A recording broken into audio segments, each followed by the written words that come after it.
अस्सलाम वालेकुम, मैं हूं ताबिश मीर और आप देख रहे हैं स्पोर्ट इन बॉक्स।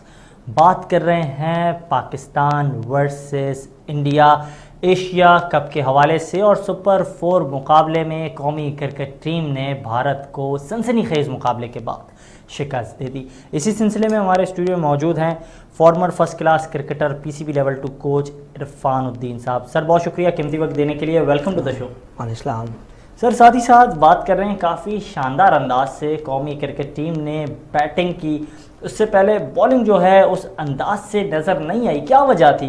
जिस तरह कौमी क्रिकेट टीम के बॉलर जो हैं, जिस तरह पिछले मैच में एक मोमेंटम क्रिएट किया उन्होंने, वो मोमेंटम क्रिएट नहीं कर पा रहे थे। लास्ट जो मैच देखे इंडिया और पाकिस्तान का, उसमें विकेट बिहेवियर कुछ और था।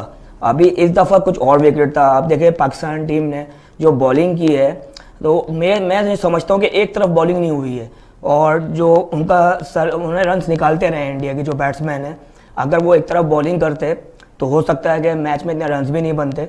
और सबसे बड़ी चीज़ जो उनके जो ओपनर्स हैं, इसमें रोहित शर्मा, उन्होंने इतनी बड़ी इनिंग्स नहीं खेली है। तो अब विराट कोहली है जो बड़ी इनिंग्स खेल रहे हैं और उन्होंने 60 रन भी किए, मगर ये बॉलिंग जो हमारी इतनी बेटर है, इसमें सिर्फ नवाज़ ने सबसे अच्छी बॉलिंग की है और शादाब ने, जिन्होंने तकरीबन 25 रन मेरे ख्याल दिए हैं। तो अगर ये बॉलिंग और बेटर हो सकती है अगर हम थोड़ा क्या कहते हैं मैच प्लानिंग के हिसाब से बॉलिंग करें तो।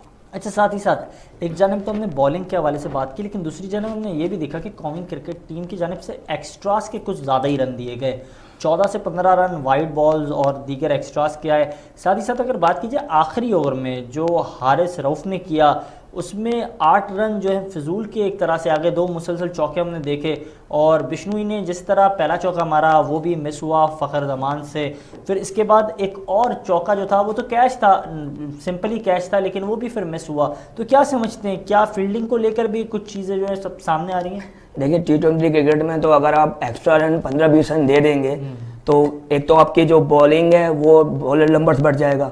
आप अगर 20 ओवर कर रहे हैं तो वो 21 ओवर पे चले जाएगा।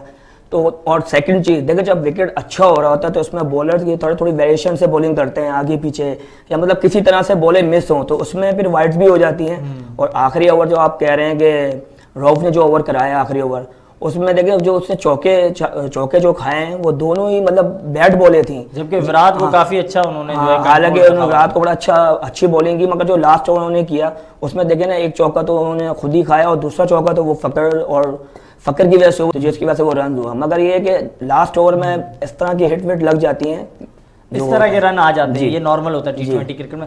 अच्छा, साथ ही साथ अब जिस तरह हमने कल देखा, विराट कोहली की जानिब से ही बात की गई, उन्होंने भी कहा कि काफ़ी शानदार बैटिंग का मुजाहरा किया मोहम्मद नवाज़ ने, और राहुल डेविड की जानिब से भी बयान सामने, उन्होंने कहा कि आउट ऑफ सिलेबस चीज़ें लगी कुछ। जिस तरह बैटिंग की मोहम्मद नवाज़ ने, जिस तरह रिजवान ने क्रैम्प के बाद परफॉर्म किया, तो ये तमाम तर चीज़ें जो हैं इंतहाई हैरानकुन थी। जिस तरह से कौमी खिलाड़ियों ने परफॉर्म करके दिखाया, एक बड़े हदफ को जिस तरह चेस किया। नहीं देखिए, इसका क्रेडिट तो मैं कहता हूँ कि रिजवान को भी जाना चाहिए और नवाज़ को भी। देखिए रिजवान को क्रैम्प पड़े, उसके बाद भी आप भी देखें उसने बैटिंग की, उसमें काफ़ी रन तो उसने डाइव से रन बनाए, मतलब उसका लग रहा था कि वो ग्राउंड के अंदर है और वो जीतने के लिए आया हुआ अंदर, और बहुत अच्छी बैटिंग की उसने। जिस मौके पे उसको रन्स करने चाहिए थे उसी मौके पे उसने रन्स किए।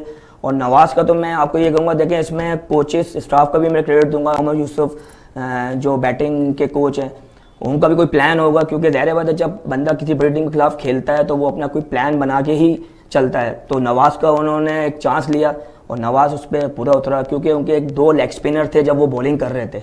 तो नवाज़ को भेजना बहुत खुशाइंदा हुआ पाकिस्तान टीम के लिए, और उसने उस चांस को फ़ायदा भी उठाया। और आपके सामने है कि उसने जो 20 बॉलों पे जो 42 रन ने किए हैं, मैं ये समझता हूँ कि वो बिल्कुल ही मैच वो अपने पास ले गया। लेकिन यह एक ये सवाल सामने आता है कि मुसलसल हम बात कर रहे हैं पीसीबी की सिलेक्शन कमेटी के हवाले से, चीफ सेलेक्टर मोहम्मद वसीम साहब के हवाले से, वो काफ़ी दिलचस्पी रखते हैं और खिलाड़ियों के हवाले से मुसलसल जो है उनकी जानिब से प्रेस कॉन्फ्रेंसेस भी होती हैं।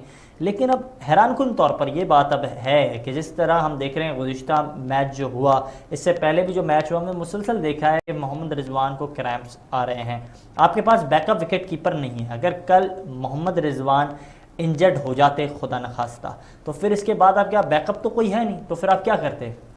देखिए ताबिश भाई, मैं तो आपसे पहले भी यही बात कर चुका हूँ। ये तो हमारा कब से रोना है कि हम लोग बैकअप तैयार ही नहीं करते। हमारे लेकिन कोचेस सरफराज हो या फिर मोहम्मद हारिस हो, ये तो है ना आपकी टीम में, इन्हें लेके जाना चाहिए था। नहीं, देखे वो हैं मगर वो क्यों नहीं है टीम में, ये तो आप सिलेक्टर ही बता सकते हैं, क्योंकि वो अब टीम सिलेक्शन करते हैं, सबको जो उनके साथ कोचेस बैठते हैं वो भी बात करते हैं। मेरे देखिए जब इतने बड़े इवेंट होते हैं ना तो इसमें तो आपको एक्सपीरियंस प्लेयर्स चाहिए, ठीक है ना, क्योंकि वो ज़ाहिर बात है इतने क्रिकेट खेला हुआ होता है। अब इनको सरफराज को रखना चाहिए था, मैं तो ये समझता हूँ सरफराज को होना चाहिए था कि देखिए एक सरफराज तो एक तो फाइटर भी है, सही है ना, एक उसका एक्सपीरियंस है और नेशनल टी20 में परफॉर्मेंस कर रहा है, वो सबको सामने आप KPL में भी उसको उठा के देखें, उसमें भी उसने परफॉर्म किया है।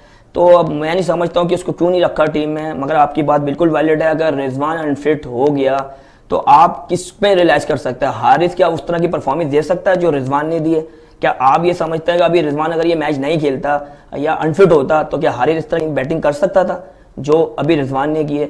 और हम लोग ना एक प्लेयर को कंटिन्यू खिला रहे हैं, तो ज़ाहिर बात है देखें बॉडी है, हमारी एक बॉडी है, तो उसको भी रेस्ट चाहिए। जो रेस्ट नहीं मिलेगा तो आप जब इतना बड़ा मैच खेलेंगे तो प्रेशर तो आने, तो उसमें तो क्रैम्प तो पड़ने हैं। बिल्कुल ठीक है आपने। लेकिन साथ ही साथ बात करें अगर कौमी क्रिकेट टीम की बैटिंग के हवाले से, तो बैटिंग ऑल दो काफ़ी शानदार रही, लेकिन कुछ गलतियां भारतीय बॉलर्स की जानिब से भी मुसलसल हमने देखी। जिस तरह उन्होंने बॉलिंग का मुजाहरा किया, शॉर्ट बॉल वो कर रहे थे, वो इतनी फ़ायदेमंद साबित नहीं हुई। अलबत्ता पिछले मैच में शॉर्ट बॉल उनके लिए काफ़ी ज़्यादा फ़ायदेमंद साबित हो रही थी, विकटें हासिल कर रहे थे। अगर बात की जाए भुवनेश्वर कुमार के हवाले से तो उन्होंने 4 विकटें पिछले मैच में हासिल की थी, लेकिन कल वो सबसे ज़्यादा कॉस्टली साबित हुए। तो क्या समझते हैं, कोई हिकमत अमली जो थी उनकी वो उस तरह जो है टीम प्लान नज़र नहीं आ रहा था भारत की जानिब से? देखिए मैंने आपको अभी यही बात बताई, जो लास्ट मैच था ना उसमें विकेट बाउंस हो रहा था, जब वो शॉर्ट पिच कर रहे थे तो वो अटेम्प्ट कम हो रही थी बॉल।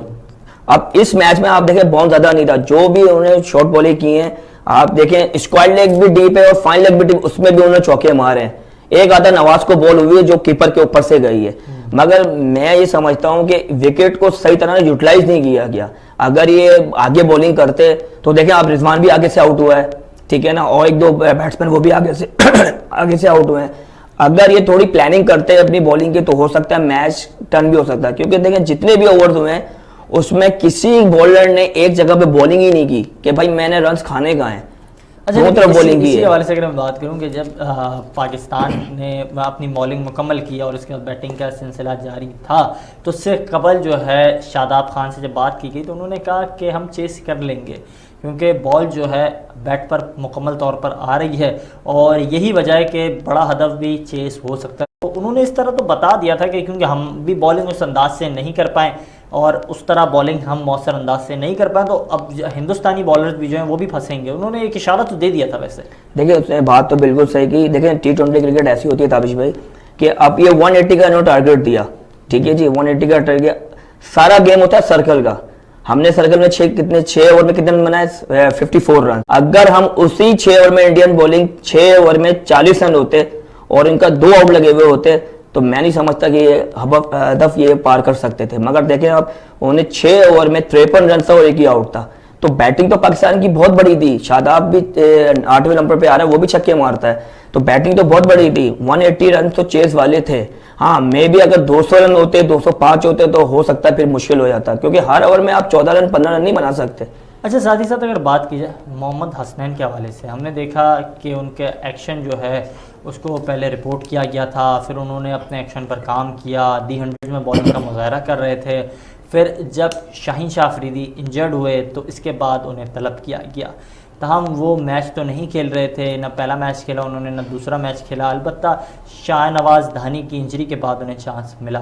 तो कैसे समझते हैं, उन्हें चांस मिला, कल उन्होंने जो है नए एक्शन के साथ भी काफ़ी तेज़ बॉलिंग का मुजाहरा किया, काफ़ी शानदार बॉलिंग की और एक विकेट भी हासिल की है हार्दिक पांड्या की, और पिछले मैच के मैच विनर थे हार्दिक पांड्या, उनकी विकेट हासिल की है। तो ये भी काफ़ी शानदार बॉलिंग रही है उनकी जानिब से। नहीं देखें, हसनैन तो पहली बात तो ये देखें वो क्लियर होके आया है, एक उसका भी प्रेशर होगा, मगर इसने कल बहुत अच्छी बॉलिंग की है।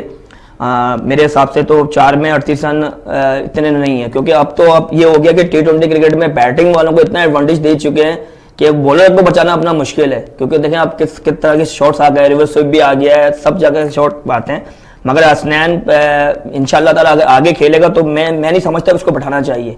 इसको अब ये जो टीम हमारी खेली इसी को कैरी ऑन होना चाहिए, क्योंकि हसनैन और नसीम का एक प्रेशर है, क्योंकि वो भी अब बिग बैश क्रिकेट लीग खेल के आया है तो उसका भी उनका प्रेशर होगा।